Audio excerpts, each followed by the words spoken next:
Hello बच्चों, अगर आपकी किसी फैमिली मेम्बर को ओवर ईटिंग की वजह से एसिडिटी की प्रॉब्लम हो गई है तो आप उन्हें कौन सी रेमेडी सजेस्ट करोगे? लेमन जूस, विनेगर और बेकिंग सोडा।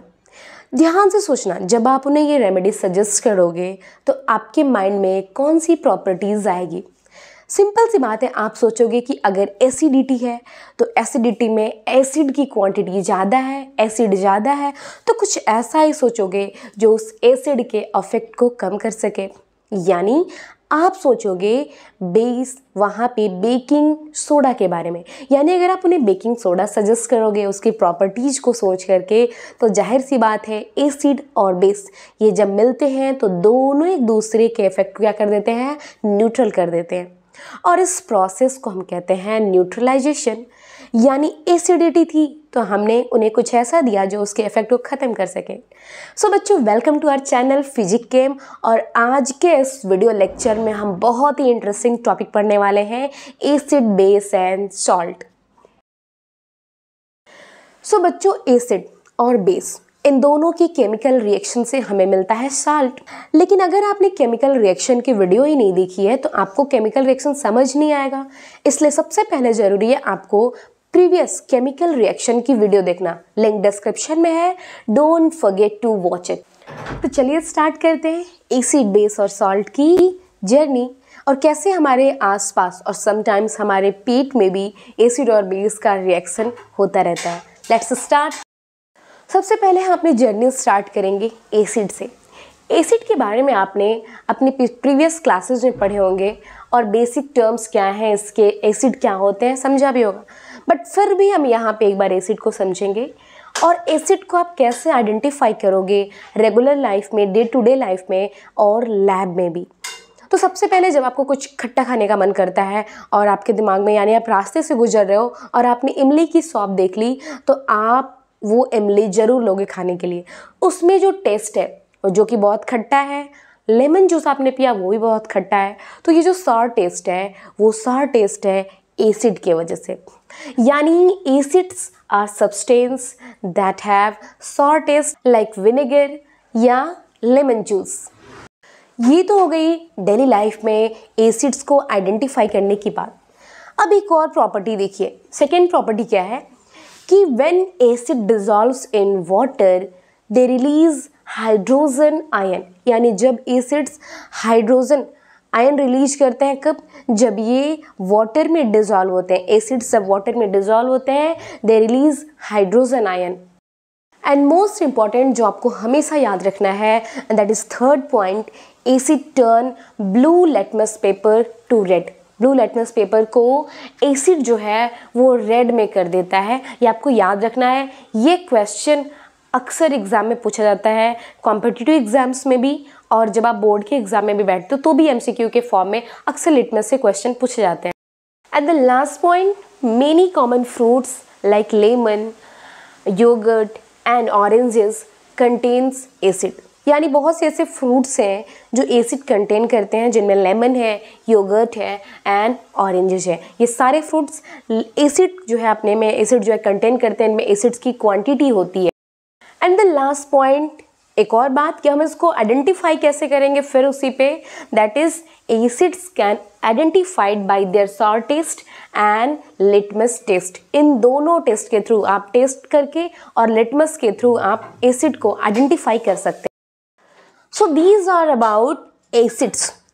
एसिड्स के बारे में पॉइंट हो गए, बट कुछ ऐसे भी पॉइंट्स हैं जिससे आप शायद ही अवेयर होंगे, और ये बहुत ही इंटरेस्टिंग पॉइंट्स हैं अबाउट एसिड। क्या आपको पता है कि आपके पेट में भी एक बहुत ही स्ट्रॉन्ग एसिड अवेलेबल रहता है, प्रेजेंट रहता है, दैट इज HCl। HCl क्या करता है कि हम जो भी फूड डाइजेस्ट करते हैं उनको ब्रेक करता है। अब उससे हमारा स्टमक सेफ कैसे रहता है? तो हमें बचाता है हमारा स्टमक लाइंस जो रिलीज करते हैं म्यूकस। यानी हमारा स्टमक भी सेफ रहता है और हम जो फूड डाइजेस्ट करते हैं उसको भी ईजिली एसिड ब्रेक कर सकता है। तो आप समझ रहे हो कि एसिड जो है इतना स्ट्रॉन्ग है। यानी अगर हम नॉनवेज भी खाते हैं तो उसको भी, नॉनवेज को भी वो ईजिली डाइजेस्ट कर देता है। ये है एसिड। एक और बहुत इंटरेस्टिंग बात बताती हूँ आपको एसिड के बारे में, और वो है एसिड रेन। अब एसिड रेन में क्या होता है? एसिड रेन में when pollution mix with water in atmosphere में जो वाटर प्रेजेंस रहता है उससे जब पोल्यूशन मिक्स होता है तो एसिड फॉर्म होता है, और सल्फ्यूरिक एसिड और नाइट्रिक एसिड फॉर्म होता है। ये सल्फ्यूरिक एसिड और नाइट्रिक एसिड रेन करते हैं, और इस एसिड रेन से प्लांट्स एंड बिल्डिंग्स दोनों का ही बहुत हार्म होता है। फॉर एग्जाम्पल, अगर आपको याद हो या फिर अगर आप अवेयर नहीं है तो आप ज़रूर गूगल करेंगे इस बात को।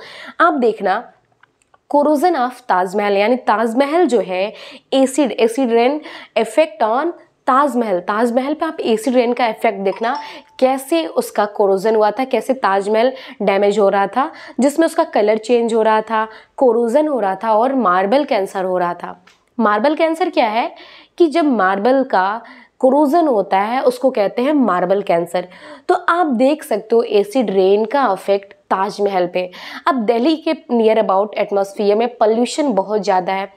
जहाँ पोल्यूशन बहुत ज़्यादा रहेगा, वो पोल्यूशन जब वाटर से रिएक्ट करता है तो वो एसिड फॉर्म करता है, और यही एसिड जो है एसिड रेन के फॉर्म में होता है। अब वही acid rain building and plants को बहुत अफेक्ट करता है। तो ये दो इंटरेस्टिंग बातें रहीं एसिड के बारे में। सो नेक्स्ट अब बात करते हैं हम बेस के बारे में, दैट व्हाट इज बेस, और बेस को हम कैसे आइडेंटिफाई करेंगे इन लैब एंड टेस्ट के थ्रू अपने आसपास डेली रेगुलर लाइफ में कैसे फाइंड करेंगे। सो फर्स्ट पॉइंट है बेस हैव बिटर टेस्ट, यानी बेस का जो टेस्ट होता है वो बिटर होता है। फॉर एग्जाम्पल बेकिंग सोडा का टेस्ट आप देखे होंगे कैसा होता है, नहीं खाया है तो फिर टेस्ट कर लेना थोड़ा सा। जो बेकिंग सोडा है वो बेस है, और बेस का टेस्ट कैसा होता है? बिटर होता है। सेकेंड पॉइंट है मेनी बेसिस फील स्लिपरी और सोपी टू टच। बहुत से बेसिस ऐसे होते हैं जिसको जब आप टच करोगे तो आपको स्लिपी और सोपी फेस ऐसा फील होगा, तो ऐसे भी आप बेसिस को आइडेंटिफाई कर सकते हैं। एंड नेक्स्ट है when basis dissolve in water they release hydroxide ion, यानी यहाँ पे जब बेसिस जो है डिसॉल्व होते हैं वाटर में they release hydroxide ion. And bases, next point, basis turn red litmus paper two blue. Red litmus paper को ये ब्लू में टर्न कर देते हैं बेसिस। अगर हमने एसिड के बारे में कुछ इंटरेस्टिंग फैक्ट्स देखे तो जरा हम बेसिस के बारे में भी देख लेते हैं। अब वो क्या है? Soap making. सबसे पहला है सोप मेकिंग वही जो सोप आप यूज करते हैं डेली लाइफ में, उसमें यूज होते हैं strong bases, that is sodium hydroxide एक स्ट्रॉन्ग बेस है जिसका यूज हम करते हैं क्या बनाने में? सोप बनाने में। एक और बेस के बारे में इम्पॉर्टेंट फैक्ट है, वो है स्किन केयर, यानी स्किन केयर को स्पेशली एक्ने जब भी होता है फेस पे, स्किन केयर में जब भी आप कोई क्रीम लेते हो उस क्रीम में भी हम स्ट्रॉन्ग बेस का यूज करते हैं, सम बेस का यूज करते हैं जो कि बैलेंस करता है हमारे स्किन के पीएच को, यानी स्किन के पीएच को हम बैलेंस करने के लिए बेस का यूज करते हैं। किसमें? स्किन केयर क्रीम में। After the definition, interesting facts about bases and acids, now we are talking about scientist. अब कुछ साइंटिस्ट हैं जो एसिड्स के बारे में कुछ बातें बताते हैं, बेसिस के बारे में भी। तो सबसे पहले है एक स्वीडिश साइंटिस्ट जिनका नाम है स्वांटे आर्हेनियस कहते हैं कि एसिड वाटर में डिसॉल्व होकर के हाइड्रोजन आयन या फिर हाइड्रोनियम आयन रिलीज करते हैं, और फिर वो कहते हैं कि जो बेस होते हैं, बेस जब वाटर में डिसॉल्व होते हैं तो बेस हाइड्रोक्साइड आयन रिलीज करते हैं, और उन्होंने ये थ्योरी बताया था 1887 में। तो स्वांटे आर्हेनियस के अकॉर्डिंग जब एसिड वाटर में डिसॉल्व होते हैं तो हाइड्रोजन आयन या फिर हाइड्रोनियम आयन रिलीज करते हैं, और जब बेस वाटर में डिसॉल्व होते हैं तो हाइड्रोक्साइड आयन रिलीज करते हैं। नहीं, ज़्यादा थियरीज तो नहीं लर्न करनी है, बस एक और थियरी है, एंड ये दिया है ब्रॉन्स्टेड लॉरी। ये एक लोग नहीं है, ये अलग अलग दो साइंटिस्ट हैं। ब्रॉन्स्टेड लॉरी थ्योरी से कहते हैं, और इन लोगों के अकॉर्डिंग इन्होंने जो थ्योरी दिया है 1923 में, इस थ्योरी के अकॉर्डिंग एसिड जो होते हैं वो हाइड्रोजन आयन डोनर होते हैं और जो बेसेज होते हैं वो हाइड्रोजन आयन एक्सेप्टर होते हैं। बस इतना ही आपको याद करना है। इनकी थ्योरी में इन्होंने बताया कि हाइड्रोजन आयन डोनर होते हैं एंड हाइड्रोजन कौन, एसिड्स, और बेसेस जो होते हैं वो हाइड्रोजन आयन एक्सेप्टर होते हैं। So if I right HCl plus NH3 and then we will get NH4 positive ion plus chlorine negative.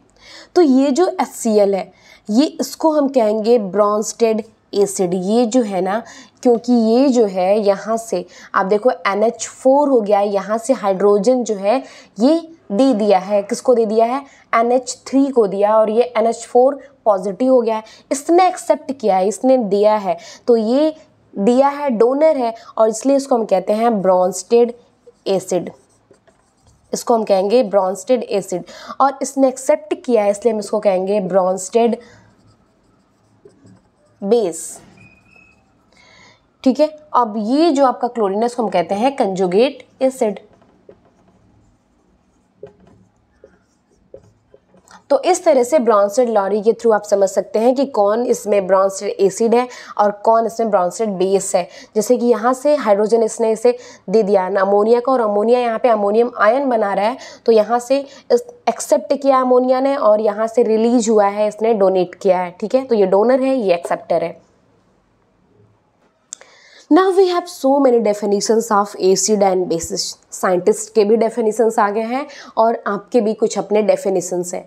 अब हमें समझना है कि इन सारे डेफिनेशंस के अलावा और टेस्ट करने के अलावा हम एसिड और बेस को कैसे आइडेंटिफाई करेंगे। ऑब्वियस सी बात है, हर जगह तो आप एसिड को उठा करके चख नहीं सकते, तो उसके लिए हमारे पास होता है इंडिकेटर, जिससे हम एसिड और बेस को आइडेंटिफाई कर सकते हैं। अब ये इंडिकेटर क्या होता है? ये इंडिकेटर्स जो होते हैं ये ऐसे केमिकल कंपाउंड हैं जो एसिड और बेस के कांटेक्ट में आने पे अपना कलर चेंज कर देते हैं। बिल्कुल गिरगिट के जैसे नहीं, ये कलर इनका चेंज हो जाता है। और ये जो इंडिकेटर्स होते हैं वो कुछ इंडिकेटर जो होते हैं वो नेचुरल भी होते हैं, जैसे कि टर्मरिक, हिबिस्कस फ्लावर और भी चाइना रोज, ये सारे हमारे नेचुरल इंडिकेटर हैं। दो सिंथेटिक इंडिकेटर होते हैं, that is phenolphthalein and methyl orange. ये दोनों जो हैं सिंथेटिक इंडिकेटर हैं। अब हम एक टेबल के थ्रू देखते हैं कि कौन से इंडिकेटर एसिड या बेस के कांटेक्ट में आने पे कैसे कैसे अपना कलर चेंज करते हैं। कलर चेंज करते हैं, कलरलेस रहते हैं, कौन से कलर में चेंज होते हैं। तो ये जब हम टेबल के थ्रू देखेंगे, लेबोरेटरी में भी आप इसे ऐसे ही आइडेंटिफाई कर लेंगे। आप बस ध्यान में रखना है आपको उनके कलर कैसे कैसे चेंज हो रहा है। तो हम लिटमस से स्टार्ट करेंगे, देन मेथिल ऑरेंज भी देखेंगे, फिनाफ्थेलिन भी देखेंगे, और आपको ये सारी चीज़ें लर्न कर लेनी है। So let's start. ओके, तो सबसे पहले नंबर पे हम लेते हैं लिटमस। अगर हमारे सामने लिटमस है तो न्यूट्रल सोल्यूशन में जब ये सोल्यूशन कैसा होगा, न्यूट्रल होगा, तो उस टाइम पे न्यूट्रल सोल्यूशन में इसका कलर कैसा होगा। ठीक है, और जब एसिडिक होगा सोल्यूशन कैसा होगा, एसिडिक होगा, तब कैसा होगा, और जब बेसिक होगा तब कैसा होगा कलर। तो जो लिटमस है, पहले भी हमने जो लिटमस का न्यूट्रल सोल्यूशन होता है उसमें कलर जो होता है वो होता है पर्पल। कैसा होता है, पर्पल। जब एसिडिक होता है तो रेड रहता है, और जब बेसिक होता है तो ब्लू। इसको आप जस्ट इसके अपोजिट भी कर सकते हैं कि जब कोई ब्लू लिटमस पेपर आप एसिडिक में डालते हैं तो रेड हो जाता है, और जब रेड लिटमस पेपर आप बेसिक में डालते हैं तो ये जो है ब्लू हो जाता है। तो ऐसे भी समझ सकते हैं, लिटमस पेपर न्यूट्रल सोल्यूशन में पर्पल होता है, एसिडिक सोल्यूशन में रेड होता है, और बेसिक सोल्यूशन में ब्लू होता है। दूसरे नंबर पे अगर हम लें मेथिल ऑरेंज, और ये जो मेथिल ऑरेंज है ये एक सिंथेटिक इंडिकेटर है जो न्यूट्रल सोल्यूशन में इसका कलर जो होता है वो ऑरेंज होता है। याद रखेंगे कैसा होता है, ऑरेंज होता है। और जब एसिडिक सोल्यूशन लेते हैं तो एसिडिक सोल्यूशन में ये हो जाता है, एसिडिक सोल्यूशन में ये रेड रहता है। और जब बेसिक सोल्यूशन लेते हैं तो बेसिक सोल्यूशन में ये येलो हो जाता है, येलो। ठीक है, मेथिल ऑरेंज न्यूट्रल सोल्यूशन में ऑरेंज, एसिडिक सोल्यूशन में रेड और बेसिक सोल्यूशन में येलो। ये कलर आपको ऐसे अलग अलग पॉइंट वाई करके ही आप याद रखेंगे। टेबल में मे भी कन्फ्यूजन हो जाए, लेकिन लिटमस मेथिल ऑरेंज अलग अलग लिख के देखेंगे तो याद हो जाएगा। फेनोफ्थैलिन, फेनोफ्थैलिन जब न्यूट्रल सोल्यूशन में होता है तो न्यूट्रल सोल्यूशन में फेनोफ्थैलिन जो होता है वो कलरलेस होता है। अब कलरलेस आप समझ सकते हैं किस कलर का, वाटर कलर का।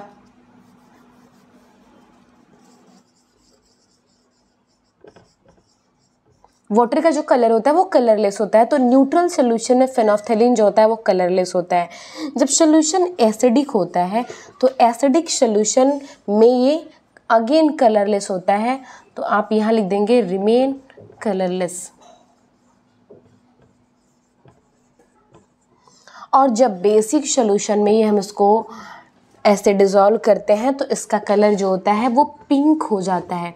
तो ध्यान रखेंगे जो फेनोफ्थैलिन होता है वो न्यूट्रल सोल्यूशन में कलरलेस होता है, एसिडिक सोल्यूशन में रिमेन कलरलेस और बेसिक सोल्यूशन में ये पिंक होता है।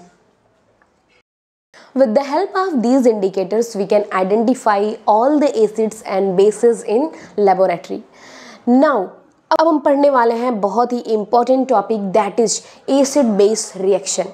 एसिड बेस जब रिएक्ट करते हैं तो ये जो प्रोसेस होता है, जब ये रिएक्ट करते हैं तो एक दूसरे के अफेक्ट को ख़त्म कर देते हैं, डिस्ट्रॉय कर देते हैं और दोनों ही न्यूट्रल हो जाते हैं। और ये जो रिएक्शन होता है, ये जो प्रोसेस होता है रिएक्शन का इनके, उसको हम न्यूट्रलाइजेशन कहते हैं। न्यूट्रलाइजेशन होता है और दोनों एक दूसरे को डिस्ट्रॉय कर देते हैं और जो एंड प्रोडक्ट होता है वो होता है सॉल्ट एंड वाटर। तो अब एसिड एंड बेस का एक एक रिएक्शन पढ़ेंगे कि कब एसिड किसी अदर मेटल या फिर किसी अनदर कंपाउंड से रिएक्ट करता है तो क्या क्या फॉर्म करता है, और बेसिस जब अलग अलग प्रोडक्ट से किसी कंपाउंड से जब रिएक्ट करते हैं तो क्या क्या फॉर्म करते हैं। तो एक एक करके समझते हैं।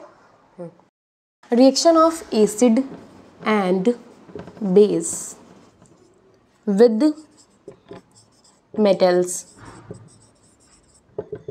एसिड एंड बेस जब किसी मेटल से रिएक्ट करते हैं तो एंड प्रोडक्ट क्या होगा। तो अगर कोई भी एसिड किसी मेटल से रिएक्ट करता है तो कोई एसिड किसी मेटल से जब रिएक्ट करता है तो ये बनाता है सॉल्ट प्लस हाइड्रोजन, और साथ ही साथ बहुत ही ज़्यादा हीट रिलीज़ होती है। तो ये रिएक्शन ऐसे फॉर्म होता है। चलिए कोई एसिड लेते हैं, तो अगर हमने HCl ले लिया और इस HCl पे हमने कोई मेटल मान लो मैग्नीशियम ले लिया, तो ये जो HCl है वो मैग्नीशियम के साथ मिलके बनाएगा MgCl। अब MgCl, Mg की बैलेंसी जो होती है वो होती है 2, और साथ ही साथ आपका निकलेगा H2, और ये हीट फॉर्म में जो सिंबल है हीट का है। अब इसको हमें बैलेंस करना है, तो बैलेंस करने के लिए यहाँ पे Cl 2 है, इधर हाइड्रोजन भी 2 है, दैट मीन्स 2HCl हम लेंगे तो ये हमारा बैलेंस हो गया। सो 2HCl Mg, और ये हमारा बना सॉल्ट और ये रहा वाटर। ठीक है, तो ये हो गया एसिड का रिएक्शन। बेसिस जो होते हैं वो बेसिस जनरली रिएक्ट नहीं करते हैं मेटल से, और अगर बेसिस जनरली रिएक्ट नहीं करते हैं बट अगर रिएक्शन होता भी है तो उसके लिए भी आप याद रखेंगे कि जो बेस होता है वो जब बेस मेटल से रिएक्ट करता है तो सेम एज इट इज ये भी जो है सॉल्ट जो है हमारा यहाँ प्रोडक्ट बनता है, और सॉल्ट के बाद अगेन ये भी हाइड्रोजन रिलीज करता है और हीट जो है रिलीज करता है। ठीक है, तो अगर हम कोई बेस लेते हैं NaOH प्लस, ये क्या है, कोई बेस है सोडियम हाइड्रोक्साइड, और हम अगेन कोई मेटल लें जिंक, तो यहाँ पे जो प्रोड्यूस करेगा ये अगला जो यहाँ पे कंपाउंड बनेगा वो हो जाता है sodium zincate Na2 ZnO2 plus H2 and heat. अब इसको हम बैलेंस करेंगे तो देखो Na2 है तो इधर भी 2Na होना चाहिए, तो ये 2 सोडियम इधर भी हो गया, 2 सोडियम इधर भी हो गया, 2 ऑक्सीजन यहाँ भी, 2 ऑक्सीजन यहाँ भी, जिंक यहाँ भी अकेले है, जिंक यहाँ भी अकेले है, हाइड्रोजन यहाँ भी 2 है, हाइड्रोजन यहाँ भी 2 है। तो ये इक्वेशन जो है बैलेंस हो गया। और कैसे बेस जो है मेटल के साथ रिएक्ट करके सॉल्ट एंड हाइड्रोजन गैस और हीट जो है ये एज अ कंपाउंड इधर फॉर्म होता है। तो ये पहला रहा जिसमें reaction of acid and base with metals हमने समझा। और इस रिएक्शन को हम क्या कह सकते हैं, हमने रिएक्शंस के टाइप भी पढ़े हैं। तो ये रिएक्शन जो है ये आप कह सकते हैं डबल डिस्प्लेसमेंट रिएक्शन। नेक्स्ट है रिएक्शन ऑफ एसिड विद यहाँ पर है हमारा metal carbonate.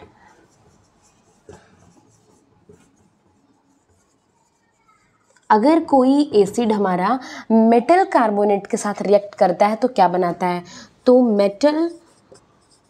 Metal carbonate plus acid. और जब किसी मेटल कार्बोनेट से एसिड मिलता है तो ये बनाता है सॉल्ट प्लस कार्बन डाइऑक्साइड। और ये चलो मैं इसको CO2 लिख देती हूँ। एंड यहाँ पे साथ में रिलीज होता है वाटर को मैं वाटर ही लिख देती हूँ, आप कार्बन डाइऑक्साइड लिख लेना। इसी के साथ अगर मेटल हाइड्रोक्साइड के साथ अगर ये मेटल कार्बोनेट के साथ मेटल हाइड्रोजन कार्बोनेट हो, अगर मेटल हाइड्रोजन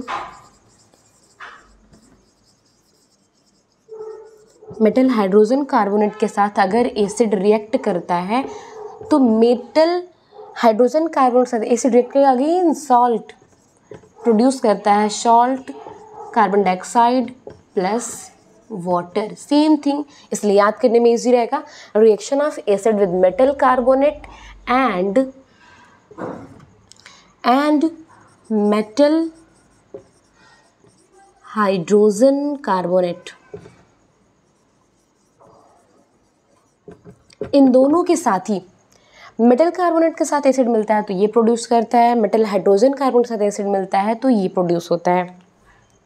सो एक मेटल कार्बोनेट लेते हैं और मेटल कार्बोनेट में हमें सबसे पहले याद आता है Na2CO3 और हमने इसके साथ एक एसिड लिया HCl। अब ये Na2CO3 और HCl जो है एक सॉल्ट फॉर्म करेगा और सॉल्ट होगा हमारा NaCl और यहाँ पे हमारा CO2 भी आता है। तो ये हो गया CO2 और वाटर तो आपको पता है फॉर्मूला, ये हो गया H2O। अगेन गेम हमारा ओपन हो गया और हमें इसे करना है बैलेंस।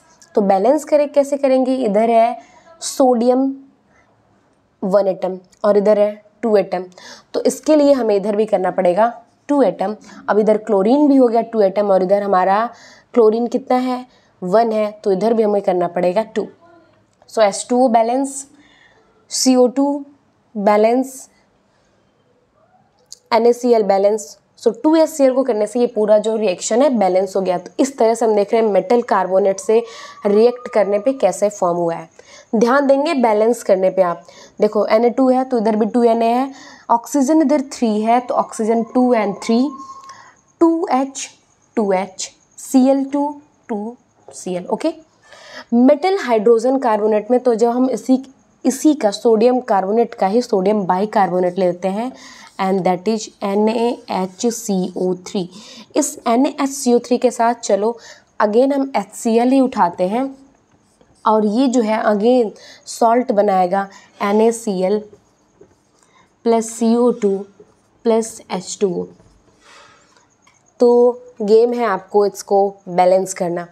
तो NaHCO3 HCl NaCl H2O देख लेते हैं बैलेंस है कि नहीं।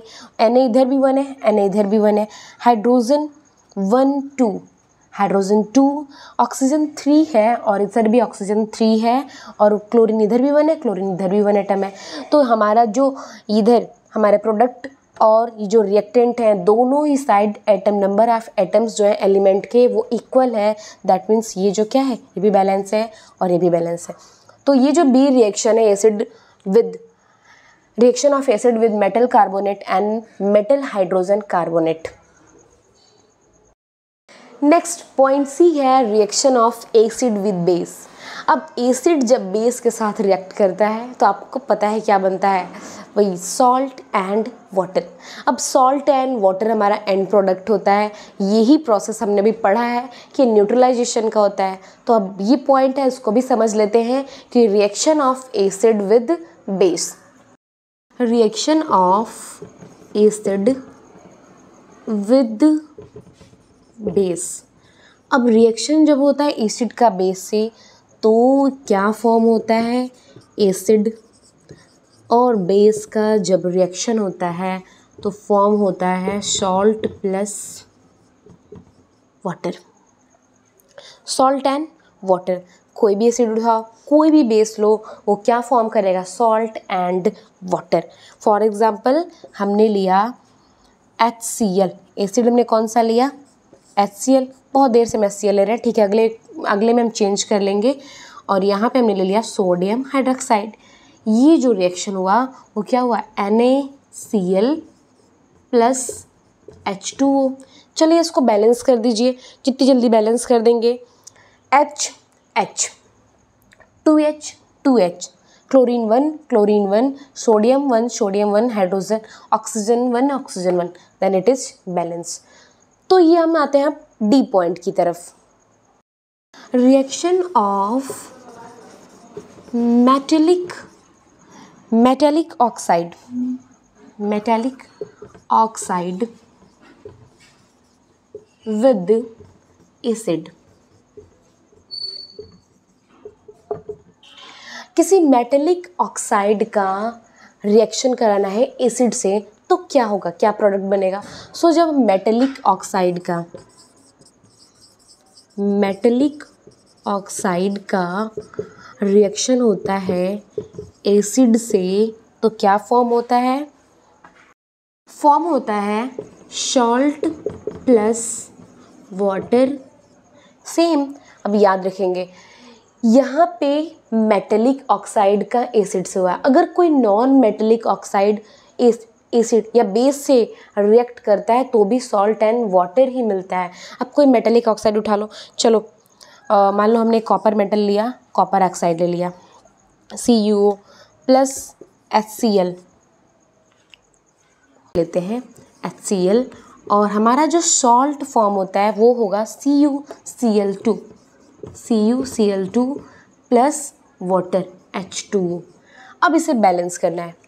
बैलेंस कैसे करना है, यहाँ पे HCl2 है, यहाँ पे 2 है, H2O2 है, तो हम अगर इसको यहाँ पे 2HCl कर दें तो ये बैलेंस हो जाएगा। कॉपर 1 2HCl2, तो ये बैलेंस हो गया। अब थोड़ा सा हम इसको एसिड को चेंज करते हैं, CuO plus nitric acid HNO3, और HNO3 के साथ जब रिएक्शन होगा तो क्या बनेगा, CuNO3 whole twice plus H2O। चलिए इसको बैलेंस कीजिए, CuNO3 whole twice plus H2O। Okay, अब इसको जब बैलेंस करेंगे तो हमारा हाइड्रोजन अगेन यहाँ 1 है, यहाँ 2 है, तो पहले इस हाइड्रोजन को अगर हम बैलेंस करें तो देखो नाइट्रोजन 2 है, 2 हो गया, ऑक्सीजन 3 2 6, 3 2 6, कॉपर 1 है, ऑक्सीजन 1 है, तो ये बैलेंस हो गया। किसके साथ है ये, नाइट्रिक एसिड के साथ। तो ये तो हो गया एसिड के साथ किसी मेटेलिक ऑक्साइड का reaction, salt and water form हो रहा है।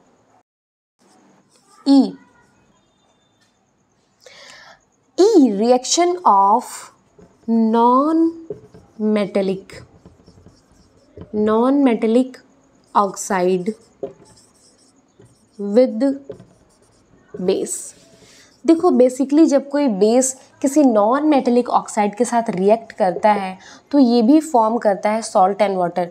कोई भी नॉन मेटेलिक ऑक्साइड के साथ अगर बेस रिएक्ट करता है, नॉन मेटेलिक ऑक्साइड के साथ अगर बेस रिएक्ट करता है तो ये भी फॉर्म करता है सॉल्ट एंड वाटर। अब कोई भी नॉन मेटेलिक ऑक्साइड उठा लो, वो CO2 भी हो सकता है, कार्बन डाइऑक्साइड, उसके साथ कोई बेस। तो अगर हमने CO2 ले लिया और उसके साथ हमने कोई बेस ले लिया NaOH, तो ये सॉल्ट फॉर्म करेगा। अब सॉल्ट कौन सा फॉर्म करेगा, कौन सा सॉल्ट फॉर्म करेगा, तो सोडियम इसके साथ मिलके सोडियम कार्बोनेट फॉर्म करेगा Na2CO3 प्लस वाटर। अब इसको हम बैलेंस करते हैं, तो यहाँ पे Na2 है, यहाँ भी हमारा होना चाहिए 2Na, तो ये हो गया 2Na, यहाँ भी 2, carbon 1, oxygen 3, oxygen 2 and 2 and 3 and 1 4, 2 hydrogen 200, it is balance. तो कोई भी बेस जब किसी नॉन मेटेलिक के साथ रिएक्ट करता है तो वो भी सॉल्ट एंड वाटर फॉर्म करता है।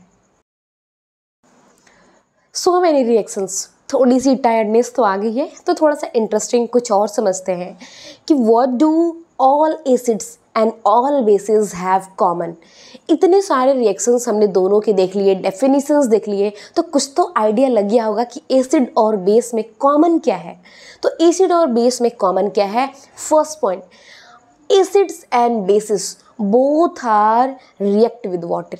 बोथ, दोनों ही, एसिड और बेस दोनों ही रिएक्ट करते हैं वाटर से और दोनों ही आयन प्रोड्यूस करते हैं। एसिड कौन सा आयन प्रोड्यूस करते हैं? हाइड्रोजन आयन प्रोड्यूस करते हैं। और बेसिस कौन सा आयन प्रोड्यूस करते हैं? हाइड्रोजन, हाइड्रोक्साइड आयन प्रोड्यूस करते हैं। Okay, so first point, both are react with water and produce ions, first point. Next point देखिए, बोथ आर इलेक्ट्रोलाइट्स, दोनों ही इलेक्ट्रोलाइट्स हैं, that means they are good conductor, यानी acid और bases दोनों ही इलेक्ट्रिसिटी के बहुत ही अच्छे कंडक्टर भी हैं। बहुत जोर का झटका आपको लगेगा एसिड से भी और बेसिस से भी। So both are electrolytes, that means they are good conductor. Next 3, both acids and bases are undergoing neutralisation reaction. दोनों का ही न्यूट्रलाइजेशन रिएक्शन होता है। और अभी तक तो हमने कितनी ही बार रिपीट एंड रिपीट पढ़ लिया कि न्यूट्रलाइजेशन रिएक्शन क्या होता है।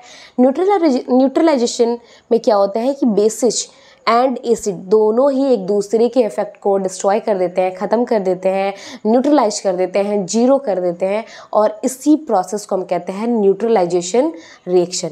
यानी दोनों ने एक दूसरे के इफेक्ट को क्या कर दिया? जीरो कर दिया। और इसीलिए ये दोनों का एक कॉमन ये भी है, क्या कॉमन क्वालिटी है कि दोनों जो है दोनों ही न्यूट्रलाइजेशन क्वालिटी शो करते हैं। नेक्स्ट पॉइंट है, both acids and bases are organic and inorganic. Acids and bases दोनों ही ऑर्गेनिक भी होते हैं, इनऑर्गेनिक भी होते हैं। एंड लास्ट पॉइंट ये कह रहा है कि both acids and bases are change the colour of litmus paper. तो लिटमस पेपर के कलर को एसिड एंड बेसिस दोनों ही चेंज कर सकते हैं। अब यहाँ पे हम सारे इंडिकेटर्स को नहीं यूज कर कह सकते, क्योंकि कुछ इंडिकेटर्स जो हैं वो एसिड में कलरलेस रहते हैं, रिमेन, और पहले भी न्यूट्रल सोल्यूशन में भी वो कलरलेस होते हैं। सभी को नहीं बोलेंगे, सिर्फ लिटमस जो है वो दोनों में ही कलर चेंज होता है, एसिड में भी और बेस में भी। तो ये दोनों का क्या है, ये सारे जो प्रॉपर्टीज़ हैं ये इन दोनों में कॉमन है।